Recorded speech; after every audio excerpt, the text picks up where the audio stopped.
পৃথিবীর বুকে ফিরে এসেছে বোয়িং এর স্টারলাইনার মহাকাশযান, কিন্তু আন্তর্জাতিক মহাকাশ স্টেশনে আটকে থাকা 2 নভোচারীকে না নিয়েই ফিরেছে এই ক্যাপসুলটি।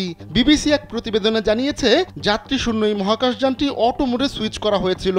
নাসার বুচ উইলমোর ও সুনিতা উইলিয়ামসকে নিয়ে গেল জুনের প্রথম সপ্তাহে আন্তর্জাতিক মহাকাশ স্টেশনে পাড়ি জমায় ওই ক্যাপসুলটি, কিন্তু কারিগরি ত্রুটির কারণে ক্যাপসুলটি এতদিন ধরে আন্তর্জাতিক মহাকাশ স্টেশনে ভিড়িয়ে রাখা হয়েছিল। স্টারলাইনারের ফ্লাইটের পৃথিবীর বুকে ফিরে আসতে 6 ঘন্টা সময় লাগে। পৃথিবীর বায়ুমণ্ডলে প্রবেশের পর অবতরণের জন্য প্যারাসুট ব্যবহার করে ক্যাপসুলটি। শনিবার নিউ মেক্সিকোর হোয়াইট স্যান্ডস স্পেস হারবারে ক্যাপসুলটি অবতরণ করে। আন্তর্জাতিক মহাকাশ স্টেশনে নভোচারী বুচ উইলমোর ও সুনিতা উইলিয়ামসের সামনে এখন একটি পথই খোলা। ওয়ালটন ফ্যানের অ্যারোডাইনামিক ব্লেড ঘরের কোনায় কোনায় ঠান্ডা বাতাস ছড়িয়ে হাওয়া বদলে নেয়।